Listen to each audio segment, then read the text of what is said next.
Halo semuanya, sebelumnya izinkan saya memperkenalkan diri. Nama saya Regular Andreas Agustinus Pangaribuan dengan NPM 2217051084 dari kelas A. Di sini saya akan memenuhi tugas dari mata kuliah Teori Bahasa dan Otomata, yaitu kuis 6, Pushdown Otomata, dengan dosen pengampu mata kuliah, yaitu Pak Febi Eka Febriansyah MT. Di sini kita harus tahu dulu daftar isi dari cakupan materi kali ini, yaitu ada yang pertama, mekanisme kerja pushdown otomata atau PDA. Yang kedua itu ada start, pop, dan push. Yang ketiga itu ada tuple pushdown otomata. Yang keempat ada formalitas fungsi transisi. Yang kelima ada notasi grafis untuk PDA. Yang keenam ada bahasa PDA. Dan ketujuh ada contoh kasusnya. Mekanisme kerja PDA.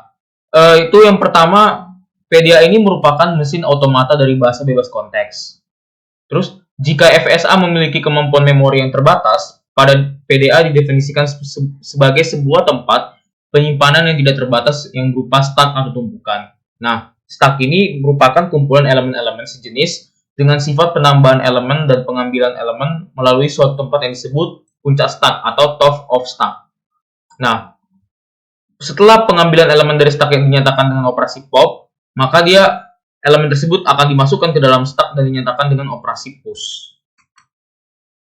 Nah, di sini ada dari pengertian tadi ada stack, pop, dan push. Yang pertama kita bahas dulu dari yang stack. Stack ini kan dia merupakan sebuah tumpukan. Misalkan di sini ada tiga tumpukan. Yang pertama itu ada pada tumpukan A, ada tumpukan D, dan ada pada tumpukan E. Nah, ya ini merupakan contoh dari sebuah tumpukan. Atau ada contoh lain nih, misalnya ada sebuah untai dari Q1 ke Q2 yang memiliki string A, baru B ke C. Nah, maka tumpukannya itu misalkan kita ambil nilai A. Nah, maka tumpukan yang diambil bisa di tengah-tengah ini. Nah, yang kiri dan kanannya ini adalah cakupan dari string si untai A ini. Nah, ada kemudian pop dan push. Pertama ada contoh dari pop. Pop ini kan misalkan kita mempunyai 3 stack nih tadi dari sini kan, A, D, dan E. Nah, si pop ini dia menghapus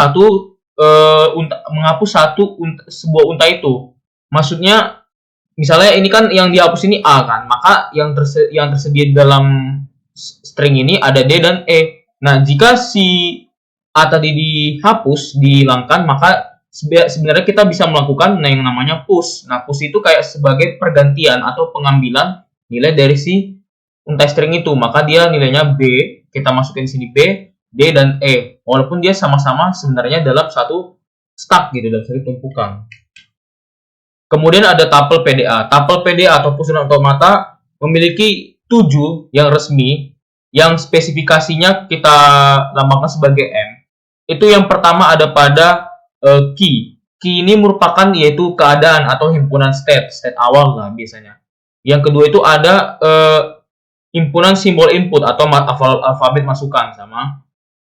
Yang ketiga ini ada namanya itu simbol-simbol atau alfabet tumpukan. Nah, yang keempat ini ada elemen biasa fungsi transisi. Yang Q0, yang kelima ini ada keadaan awal. Z sebagai simbol awal tumpukan. Nah, F ini sebagai keadaan akhir atau set akhir. Ada juga yang namanya itu kayak segitiga kayak delta. Itu sama juga sebagai fungsi transisi. Jadi, lambang ini sama delta itu sama saja. Nah, tadi setelah kita melihat spesifikasi dalam tuple itu, 7 tuple itu, nah di sini ada juga yang namanya penulisan instan. Dia itu memiliki 3 kriteria atau kategori. Yang pertama itu ada pada key. Key itu bisa kita bilang sebagai sama seperti ini di tuple, yaitu keadaan saat ini. Tapi ini keadaan yang saat ini. Berbeda yang di key di pada tuple. Nah, yang kedua itu ada U. U itu input tersisa. Nah, yang ketiga itu ada S. S itu isi tumpukan, tumpukan saat ini. Kemudian ada formalitas fungsi transisi. Di sini ada dua contoh. Yang pertama itu pada untai Q1 menuju Q2 yang memiliki fungsi transisi stringnya itu A, kemudian B menuju W. Di mana itu bentuk formalnya itu bisa kita lihat di sini ada fungsi transisi yang memiliki himpunan Q1, kemudian ada A, kemudian ada B, yang akan menghasilkan Q2 Q2 dan W. Nah, Q1 ini akan berubah menjadi Q2, kemudian yang ada pada AB ini akan berubah menjadi bentuk formalnya. Bentuk formalnya itu yaitu Q2 dan W. Nah, sama seperti yang contoh kedua, di sini dia ada memiliki 3 buah state, yaitu Q1, Q2, dan Q3, di mana di Q1 dan Q2 dia memiliki sebuah transisi, yaitu A, kemudian B menuju W, dan di Q1 dan Q3 memiliki transisi sama seperti Q1 ke Q2, di mana bentuk formalnya itu sama seperti yang di atas, hanya saja bedanya ini dia kan karena memiliki dua himpunan untai string, maka dia itu memiliki dua bentuk formal, yaitu Q2W dan Q3W. Kemudian ada notasi grafis untuk PDA. Notasi grafis untuk PDA ini dia memiliki aturan yang disebut sebagai diagram alien umum, yaitu 3 aturan. Aturan itu yang pertama itu dia simpul-simpulnya berhubungan dengan state PDA. Terus yang kedua itu panah yang ini, panah dari start Q0 sampai Q3 sampai Q2 ini, dia itu mengindikasikan dari state awal, kemudian ada lingkaran ganda, kemudian lagi ada state penerima. State penerimanya itu ya si Q2, Q1 maksud saya, dan dia melakukan state ganda lagi, himpunan ganda, state ganda, kemudian akan berakhir di state Q2. Nah, di sini bisa kita lihat pada ini elemen A, mana A ini? Nah ini. Q0 ini kita ibaratkan sebagai elemen label atau A yang memiliki elemen anggota Z0, 00, dan elemen 11. Nah, Q1 ke Q2, sebelumnya Q1 ke himpunan gandanya itu ada 0 elemen baru 1 dan 1 elemen. Elemen ini dia akan menghasilkan ke state akhir yaitu Z0 dan Z0. Kemudian ada bahasa PDA. Dalam bahasa PDA ada namanya yaitu diterima oleh stat kosong. Nah, maksudnya di sini yaitu rangkaian untai yang menyebabkan PDA mengosongkan stacknya mulai dari ID awal atau kunci awal lah, key awal. Metode ini ekuivalen dalam hal bahasa L yang memiliki PDA yang menerima dengan state akhir jika dan hanya jika L memiliki PDA yang menerimanya dengan stat kosong. Akan tetapi ada juga PDA yang bahasanya P. Ini kebalikan dari L yang dia merupakan state akhir yang memiliki stat kosong, namun seringkali berbeda. Nah, kalau di L tadi kan dia gampang menerimanya karena dia adalah stat kosong. Nah, namun kalau di bahasa P itu walaupun dia stat kosong dan dia state akhir, dia seringkali berbeda gitu statnya. Kemudian di sini ada contoh kasusnya. Bisa kita lihat di sini ada pada soal. Di sini diketahui key untuk himpunan state-nya ada Q1 dan Q2.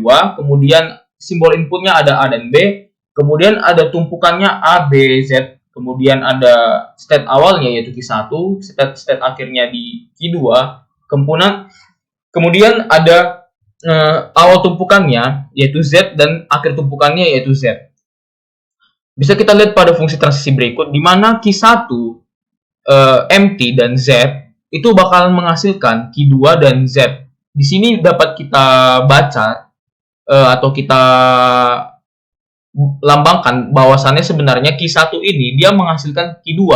Nah si Z ini yang awalnya dia tumpukannya Z tetap dia menjadi akhir tumpukannya Z gitu. Jadi dia itu akan mengalami sama-sama tumpukan gitu. Nah, yang kedua itu ada Q1 A dan Z. Kemudian di sini dia ada pada A besar dan Z besar. Nah, di sini maksudnya dia itu si Z ini dia akan mengalami tumpukan atau top stack yang dia itu berakhir di A besar dan Z besar. Begitu pula selanjutnya. Nah, kalau dia misalnya ada pada Q1 dan MT ini, maka sebenarnya B dan A-nya ini, A tumpukannya ini berada di akhiran empty gitu. Nah, sama seperti ini. Dia di awal tumpukannya B, di akhir tumpukannya adalah B besar dan B besar. Nah, pertanyaannya adalah apakah string A, B, B, A ini diterima? Nah, ini bisa kita lihat contohnya ya di sini ya. Kita lihat bahwasannya untuk state awal Q1 atau top stack Z-nya itu dia kita ketahui kan tadi di sini di tumpukan awalnya kan memang Z ya. Nah, jadi kita lanjutkan di himpunan string A-nya. Nah, di himpunan string A-nya ini kan dia sebentar.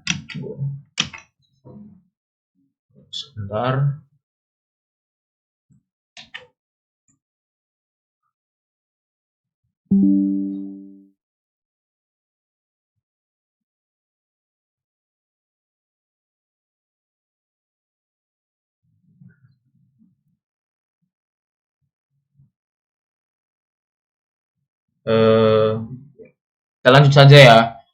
Di state awal Q1 top stack Z. Nah, di ini tadi kan berada di awal ya, di awal stack Z. Nah, di input string A-nya ini dia akan memiliki fungsi transisi, yaitu kita perhatikan di sini Q1A dan Z karena dia dimulai dari string A. Nah, kita cari yang dia itu akhiran yang awalan tengahnya itu adalah A ya. Nah, di sini kan dia menghasilkan Q1 dan A besar, Z besar. Nah, karena A ini adalah sebuah tumpukan atau top stack-nya yang ada di bagian kotak ini, elemen ini, maka dia kita push gitu untuk menghasilkan nilai A di tengah-tengahnya ini. Kemudian ada pada string B. Nah, B ini kan dia karena ada tumpukan A, jadi dia itu akan mengalami pop. Nah, dia akan menghilangkan satu buah tumpukan yang ada di top stack ini. Kemudian ada input string B dengan tumpukan Z. Nah, karena dia itu mengalami namanya push, jadi dia akan menghasilkan top stack-nya itu yang dia itu menghasilkan nilai B. Atau kayak kita menambahkan si tumpukan tadi ke dalam top stack ini. Kemudian ada input string A yang terakhir, yaitu dia akan mengalami namanya pop karena dia setelah di push di B, dia akan mengalami di bagian fungsi transisi yang awal ini ke namanya empty. Jadi kalau dia empty itu, jadi setiap dia empty itu dia akan mengalami pop, sama seperti yang tadi yang di input string B-nya, yaitu ada di top stack-nya ini ya, dia itu hilang jadinya dia itu berada di akhirannya Z. Nah, karena semua input telah selesai dibaca, maka dia akan menghasilkan fungsi transisi sebagai berikut, yaitu Q1 Q1 empty Z sama dengan Q2 Z. Maka kesimpulannya berakhir di state akhir Q2 dan Z. Demikianlah dari video presentasi untuk quiz 6 saya kali ini. Mohon maaf jika ada kekurangan dari video ini, kesalahan kata dan tindakan. Saya akhiri. Sekian dan terima kasih.